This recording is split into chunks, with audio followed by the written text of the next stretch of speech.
give you a retinoid at a younger age. Let's say someone at a young age also has sensitive skin, so what kind of formulation would you recommend for them? Would there be a lot of harm? And your skin barrier is still kind of maturing. For cosmetic purposes, tretinoin is unique because it's FDA indicated for acne and anti-aging.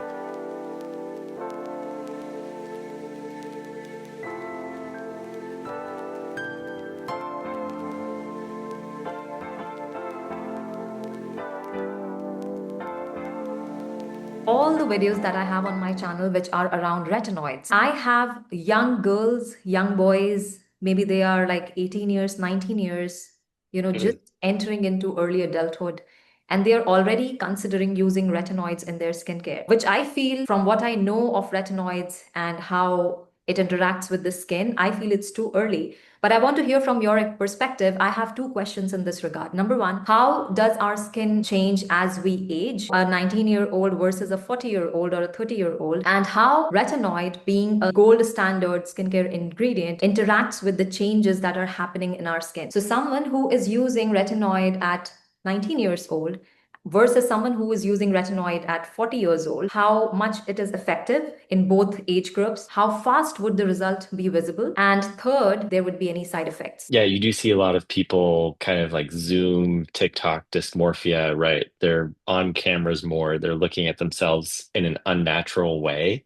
Mhm. And so there's this pressure, maybe cultural, but also just looking at the camera. And the more I do stuff on the camera too, I'm like, oh, look at these like lines. I didn't know that I had those. But so it's this increased pressure for younger people to start taking care of themselves. Sometimes that's great, but when it gets to retinoids, it's kind of like, well, how early is too early? What should we be doing? And I think you're onto it exactly. For medical reasons, I might start you on a retinoid for something like acne, like a prescription retinoid for acne. If you have melasma, there's some other indications that we sometimes do, like molluscum and whatnot, that we may give you a retinoid for at a younger age. But for cosmetic purposes, there's no perfect age for it. But most of the time, most people are starting in their late 20s to early 30s. Your skin, when you're younger, going back to that first part, has more collagen, it has more elastin. It doesn't have as much DNA damage, so it's holding in water. It's looking plumper. It has firmer collagen, so it doesn't have the wrinkles, it doesn't have that duller texture, and it doesn't have chronic sun exposure, chronic sun damage. So the tone is more even for most people.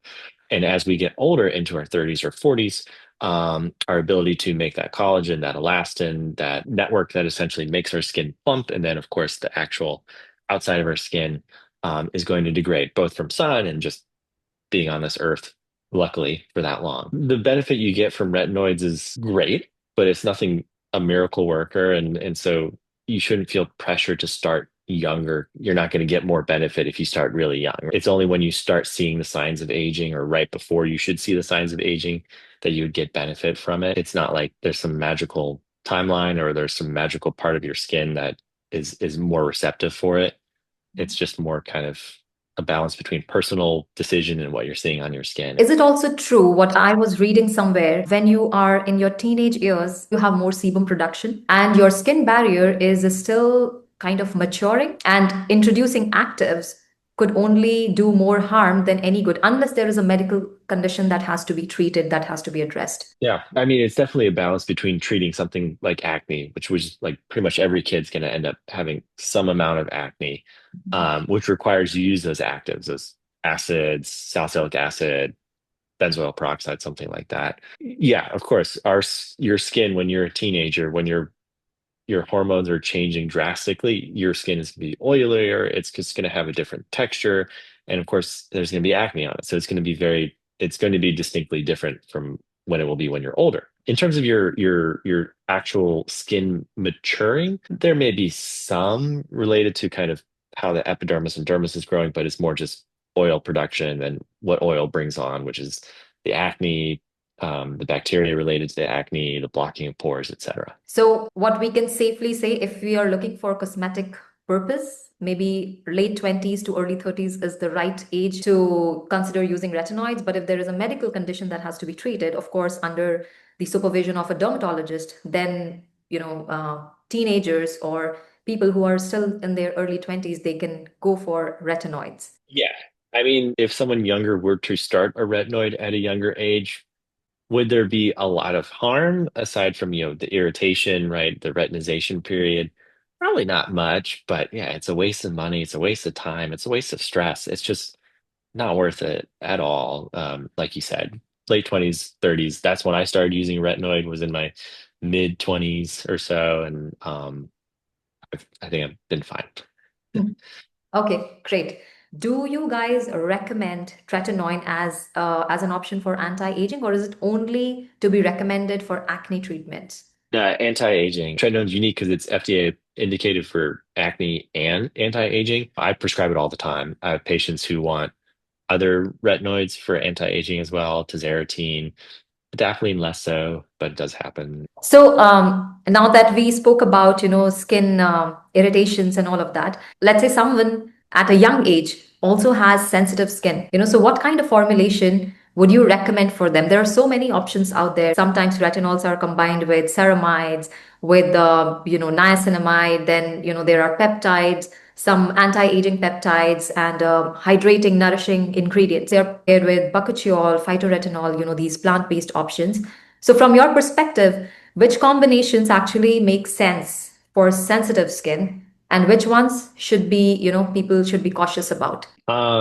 I mean, you hit on some important things that I would be interested in for people with sensitive skin, right? Ceramides, niacinamides, hyaluronic acid, things that are going to help hydrate the skin, hydrates, help moisturize the skin. With any retinoid, whether it's prescription or over the counter, and if you have sensitive skin, what I always recommend is starting low and slow. So lowest strength possible, especially if you know you have very irritable skin.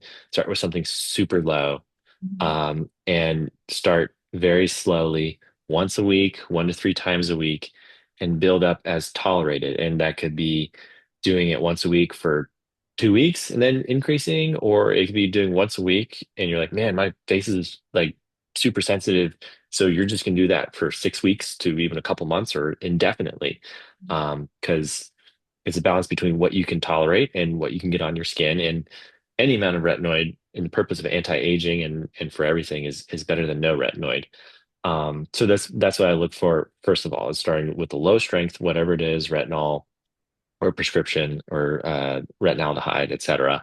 Some people say retinaldehydes may be a little less irritating. Some certain forms of retinoids that are prescription, such as adapalene, tend to be less irritating, but I find it to be a very specific experience. There are generalizations, right? Adapalene, like there are studies showing that it is less irritating.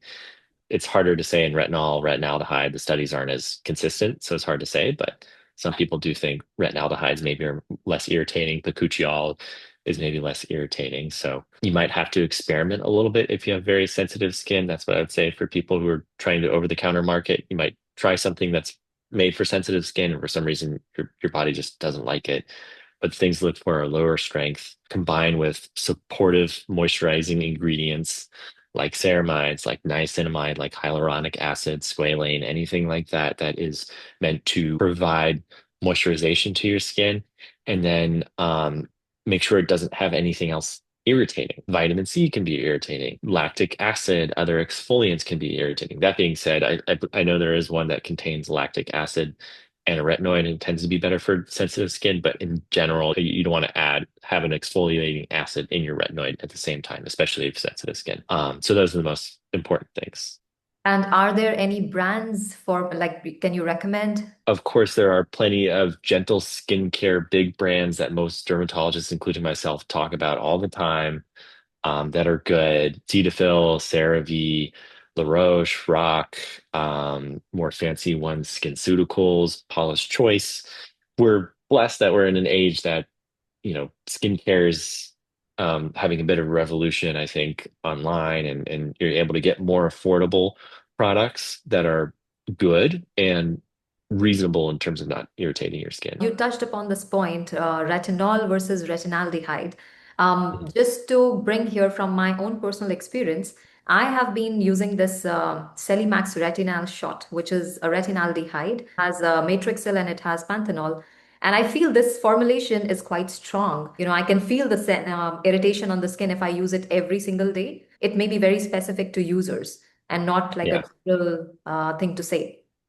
Well, it does make sense to like if you know the retinol pathway, right? Uh-huh. It you consume retinol, it's absorbed in as retinol, and then it's converted to from retinol to retinaldehyde Mhm. to retinoic acid, aka tretinoin. So Yeah. retinaldehyde should be more irritating because it's one step closer, so it doesn't there's more potential for it to be active and to hit more receptors and cause more irritation. So that makes sense with your experience. Someone as a beginner should never directly start using retinaldehyde. Should be the first step should be a retinol, and maybe as they move into ahead in their journey of using retinoids, they go from retinol to retinaldehyde and maybe tretinoin at some stage if the need be. It's hard to say because in my practice, I start people who have never had anything ever Mhm. on tretinoin all the time, and it's fine. That's of course for usually for a medical purpose, right? I'm treating them for acne, but I have plenty of people who want an anti-aging regimen. They've never done anything, and I'll just give them a lower strength tretinoin. So, of course, there's people who are hesitant or don't have access to a dermatologist, and sure, start with a retinol, build up to the retinal or one of those other derivatives. But um, it's usually easier. It's usually fine to start with a prescription if you want to start with a prescription. You don't have to worry about building up because even whatever you step up, you're going to have some period of getting used to it. Mhm. Retinization, right? You'll have a little bit of irritation if you go to something stronger, usually. So it's just like, well, just go for the thing that's like prescription strength, right? And that you're going to get a good effect from or something that's really good, just go for it and see how that happens. And if it's really bad, then dial it back down.